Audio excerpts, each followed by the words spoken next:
Hello, hi guys! Magandang hapon sa inyo lahat. This is Chin Rodriguez from my Sagari channel, a faith healer, also mata reader. So ngayong hapon, at natin na sabihin sa iyo ng ating mga gabay. So this is a weekly gabay for the month of March 22 hanggang March 28 for the sign of Sagittarius. So, Sagi, welcome to my channel. Ano kayang messages, advices, and spirit guides ang ating masasaga for today's video? Kanina kayang energy or kaganapan sa buhay ng mga Sagittarius ang ating mga hagilang. So, guys, this reading is a general reading namang hindi lahat makaka-resonate. Kunin lamang pa makaka-relate sa inyo and comment down below kung kaninong energy ang ating nasagap. And of course, don't forget to like and subscribe my channel and hit the notification bell for more videos update. Or kasi maraming salamat po sa mga walang sawang pag-support sa aking channel, lalo-lalo na yung hindi nag-i-skip ng ads. Naway pagpalain kayo ng Diyos at may kapal, siksik, liglig na gumapaw na biyayang manong balik sa inyo. So guys, let's see what is the messages, advices sa iyo ng ating mga gabay.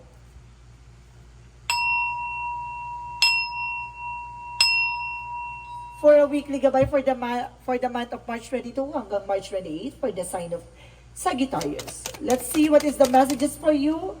So there is that King of Cups, devoted and supported. So ibig sabihin may gumagabi at sumusuporta sa iyo, no? At talagang sinasabi dito ay it's a person na lagi kang iniisip. Lagi kang kumapasok sa isip niya.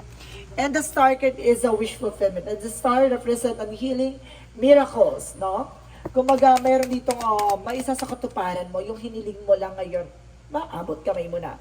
So there is a 5 of Wands, complication. So see, mag-ingat ka lang sa nagsisilbing complication. At the same time, mag-ingat ka lang sa mga competitors, mga kalaban mo, no? So let's see. Well, there's a 7 of Swords. There's a sneakiness, cheating, lying on you. Oh my God. So, ibig sabihin dito, mag-ingat ka sa mga manloloko, traidor, no, sinungaling. And there's the word card, represent a trouble. And there's a success coming in for you, no? Kumbaga, mag-ingat ka lang sa mga nasa paligid mo. Kumbaga, marami napapalibutan ka ng mga sinungaling at manloloko. And because there's a strength card for confidence. So, ibig sabihin, kailangan malakas ang kumpiyansa mo sa sarili mo at malakas ang loob mo, no? So, let's see what is the King of Cups. So, there is the 10 of Pentacles for a long-term success and long-term investment with a financial security. No, kumbaga itong tao na to ay may pera. No, malaki ang pera nito, Ting. Kumbaga sinasabi sa'yo dito na itong tao na to ay, I think, apam. Charis. Siguro itong tao na to talagang masagana ang buhay. Plakado ka. So, let's see what is the star card. Represent the 9 of Pentacles. So, there is a security, no? Kumbaga itong pinangarap mo, hiniling mo ay maaaring talagang inilaan para sa'yo, no? There is a 9 of Pentacles for security, practicality. The star is here for miracles and healing. And the 5 of Pentacles and the 5 of Wands nagre-represent na yung nagsisibing complication yung pera sa'yo ngayon, no? Nagkakaranas ka ng financial crisis. Kumaga dahil sa mga nasa paligid mo, it's either competitor, there's a competition, or either complication. The 7 of Swords represent the 3 of Wands, so there's a waiting for result, a waiting for worship. Yung naghihintay ka, yung pala kasinungalingan lang. Yeah? Kaya wag, kumbaga, meron tao nagsisinungaling behind your back, sa kakaantay mo nakakaantay yung pala pinaasa ka lang. And the word card represent the 9 of Wands, so there's a slow and steady. So, ibig sabihin dito na kumbaga unti-unti ka nang makakapunta sa ibang bansa, or either unti-unti ka na makakapag-travel, or either hintayin mo na yung tamang resulta. No? There's a slow and steady. Dahan-dahan lang para hindi ka matisod or hindi ka magkamali, ha? The strength card represent the 8 of Wands, so there's a fast communication and fast movement. So there's a lot of messages coming in for you, email, messages, phone calls. So may mga matatanggap ka mensahe dito na magdadala sa iyo ng confidence. So parang confident ka rin makakaalis, gato ganyan, ng mabansa ka na. It's a good part. So let's see what is the King of Cups and the 10 of Pentacles. So there's the 4 of Pentacles, protect your power, protect your energy. No? Pagdating sa love life, kailangan low-key ka, ha? Hindi mo kailangan pangalanda ka sa social media kung sining jowa mo, asawa mo, ha? Baka masulot. So let's see what is the star card, and of course the King of Pentacles. So there is a 9 of Pentacles. So there is a financial windfall. Maaring kumbaga magkaroon ng masaganang about sa finances mo. So kumbaga maaring mamulaklak na o yumabong na, no, ang iyong finances. o lumago. So there's the Five of Wands and the Five of Pentacles represent the devil. Oh my God! May gumagawa ng complication sa'yo ha pagdating sa finances. So it means, kumaga kaya siguro ang ganda na reading mo at the same time ng mga nakaraang eksena pagdating sa finances. Tapos biglang, pero iba yung nararanasan mo kabaligtaran.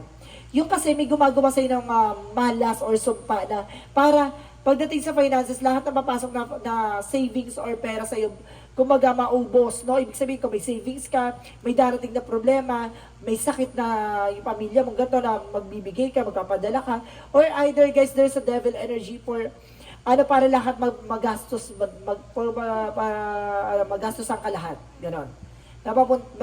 Mapunta sa labas lahat ng pera mo. So, let's see what is the Seven of Swords, and of course, the Three of Wands. So, there's the Moon card. See? Truth reveal, no? Matutuklasan at malalaman mo. Ngayon na, now na. And because there is the King of Wands by stability and control. So, kailangan mo kontrolin yung emotion mo, even your thoughts, no? Minsan kasi kung ano yung mga bagay na gusto mong gawin, no? Sinishare mo sa iba. Pero kasi yung mga plano mo, insider na, ay, aalis na ako, mga iba bansa na ako or something, tapos biglang magkakaroon ng delays and cancellation. Yung palang pinag-sharean mo is malaki pala na inggit sa'yo, no? And because there is the Three of Swords. See? Ingitera. The Three of Swords. There's an insecurity. May taong naiinggit talaga behind your back. So let's see what is the outcome. Pagdating sa outcome for you is the Two of Swords. Nagkakaroon ka ng indecision or something doubt. No? And of course, there is the Six of Pentacles, there's a giving and receiving something by the universe. There's a balance. Balance naman, no? Nga lang talaga, pagdating sa kumbaga, bakit ganon? Kumbaga, malaki na may pera pumapasok sa'yo, pero bakit, kumbaga, pag nandun ka na sa part na yun, kumbaga, puro gastos palabas. Hanggang sa wala ka na matabi. Yung ipon mo bigla mapupunta sa emergency. Diba? So, there's a Two of Swords. Kumbaga, naguguluhan ka sa nangyayari. There's the Two of Wands by choices. May mga bagay dito na parang pinagpipilian ka na. So, let's see what is additional messages for career. Sa career mo, there's an Ace of Pentacles. So, see, there's a big money, big opportunities, and there's a new project coming in for you. Malaking pera ang papasok dito sa'yo pagdating sa career. O malaking pumapasok ng pera sa'yo. There's the Hangman. See, nagkakaroon ka ng delays and cancellation. And of course, the Hangman, kailangan mo mabago yung perspective or something mindset mo. No, hindi ka dapat nag-share ng thoughts. So, pagdating naman sa love life mo, there's an Eight of Pentacles, mag-focus ka. No, kumbaga, sinasabi dito, huwag ka magbibigay ng information sa iba na pagdating sa love life. And the Knight of Cups is an offer. No, there's an engagement and proposal. Mag-focus ka pagdating sa love life. Additional messages for health. So, there's the Sun card. Kumbaga, maliliwanagan ka sa ano nangyayari sa kalusugan mo. And the Four of Swords, kumbaga, i-analyze mo. Or something, there's a fear and of course, there's a rest na kailangan mo. No, kumbaga, kailangan mo ng pahinga dito kasi over-fatigue ka na. Or I think na, kumbaga, marami pupasok sa isipan mo, parang gano'n, depression or stress ata. And of course, the Sun card, kumbaga maliliwanagan ka, mag-cleansing ka ha, para maliwanagan ka, mas masang ka. So, let's see what is the magical fairy messages. So, there is your desire is within reach. See, kung yung hangarin mo o yung pinapangarap mo ay maaari nang makuha mo. No, maaaring yung pananampalataya at tiwala mo sa mga bagay-bagay ay maaaring pumabor na sa iyo ang situation. So, let's see what is the Yin and Yang Oracle card. For Yin and Yang Oracle card represents family, home, and commitment. So, there is a family related, ha? And because there is a trust and divine timing. So, magtiwala ka, kumbaga, kung para sa'yo, para sa'yo. At the same time, there's a guilt, sabotage. See, may nagagalit sa'yo. May lihim na nagagalit at naiingit sa'yo, sinasabotahe ka. Aha, itong tao na to ang gumagawa sa'yo ng hindi maganda. So, let's see what is Archangel Michael messages. So, there is a focus define perfect health. So, kailangan mo mag-focus sa health mo, ha? Diyan ka security na target para mawala ka sa focus. And there's an explore your options. So, kailangan mo ng mga choices or something opinion pa ng iba. At the same time, there's a prayer will help you from this situation. Magdasal ka at makakatulong sa situation mo yan. So, let's see what is the chakra messages for you. For the chakra messages, get more information for Angel Spirit, guys.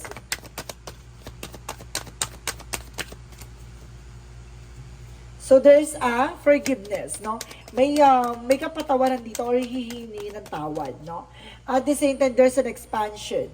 Ibig sabihin dito, papalawakin ang iyong kaalaman at may mga bagay na matututunan, may mga bagay na madidiscover ka. And there's a confusion. Itong tao na to ay nanggugulo talaga sa confusion o ginugulo yung isipan mo.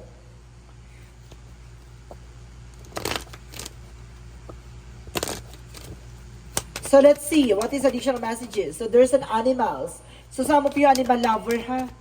Mahilig ka sa mga animals. At the same time, there is a music. Mahilig ka din sa music. So some of music, kumbaga nagkakaroon ka ng healing energy dyan. And there's a heart desire. Kung ano talaga yung gusto ng puso mo, kung ano talaga yung hangarin mo, gawin mo. Yung makakapagpasaya sa'yo. Sinusuportahan ka ng ating angel spirit. So let's see what is the Monsology. And the end of the cycle approaches. So may mga bagay na matatapos na. No? At maaaring matuklasan mo na. And there is a don't let your past hold you back. Huwag mo na balik-balikan yung nakaraan. No? And of course, take your time to breathe out. So, kailangan mong huminga at pag-isipan at kailangan mo ng oras at panahon. No? Na mag-isip at kumbaga mag-unwind or something, huminga. And there's a fifth chakra, Archangel Gabriel, by your intuition. No? Pinapatalas ang iyong intuition, and of course, ang iyong visions, predictions, vibration. And there's a second chakra, Archangel Ariel, about sa finances. No? Kaya wag ka, kumbaga, ginagabayan ka pa rin ng ating Archangel Ariel about sa finances. Kaya hindi ka pa rin, kumbaga, nagkakaroon pa rin ng blessing disguise blessings. No? Kumbaga, yung parang walang-wala ka na, tapos biglang God will provide, gano'n. Kasi nandito sa Archangel Uriel na para hindi ka pa rin mapunta sa kalugmukan, no? And there's a story baiting with the activation, no? Kumbaga, ina-activate talaga yung mga bagay-bagay sa'yo, even sa spiritual and of course, mental. So let's see what is additional messages for Angel Spirit.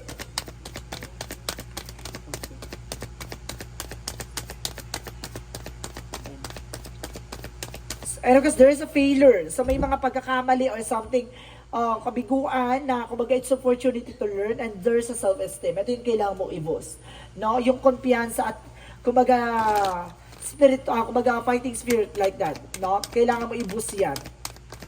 And there is a balance. So kailangan mo maging balance eh. And there is a fairies for environment. So ibig sabihin there is an information talaga na sa paligid mo. No, ang taong gumagawa sa iyo, and there's some relationship, no? Lagi nito tina-target ang iyong relasyon.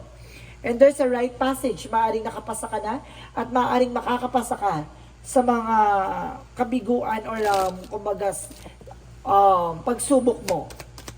Archangel Raphael messages. So there's a stretch, no? Kailangan mo ng mag-stretching or mag-unat-unat, no? Baka lagi ka nakaupo, lagi ka nakahiga. So sinasabi na kailangan mong bumangon. There's a give us your cares. So may mga bagay dito na kumbaga hayaan mo, i-let go mo yung mga negativities. Hayaan mo si Archangel Raphael ang kumbaga magbigay sa iyo ng tamang landasin o tamang daan para patungo sa pagbabago sa situation mo. Nabibigyan kanya ng ng intuition at pagagalingin kanya sa karamdaman mo. Kumbaga bigyan ka ng something na kumbaga kaalaman, kumbaga may nararamdaman kang gato, ano yung kailangan mong gawin, gano'n. So let's see what is the angel's answer. For remain positive. No? Malagi ka maging positibo. Huwag ka naghahatak ng negative, ha? And there's within the next few weeks, sa mga susunod na linggo, marami pang maganap na pagbabago. And there's a peaceful resolution at magkakaroon ka ng kapayapaang solusyon para matapos yung nararanasan mong komplikasyon. So let's see what is the Romance Angels. Trust. Kailangan mo magtiwala. No? There's a trust and there's a deception. Some of you guys kumbaga pagdating sa paligid mo, meron dito nagpapanggap. There's a false mask in relationship. So ibig sabihin dito, hindi porket relationship is a love, ha? Maaaring kaibigan mo, kamag-anak mo, kumbaga meron dyan nagpapanggap. So let's see what is the Jesus loving quotes.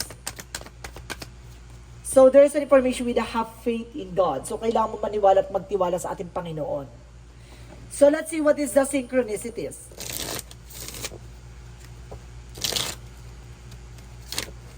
For synchronicities, let's see what is additional messages.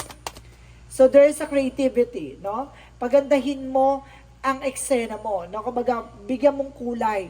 Kumbaga, kung naboboring ka, gumawa ka ng actions, no? Pagandahin mo yung situation mo, baguhin mo yung sitwasyon, no? And of course, there is find there the lost things, no? May mga bagay na nawala sa'yo.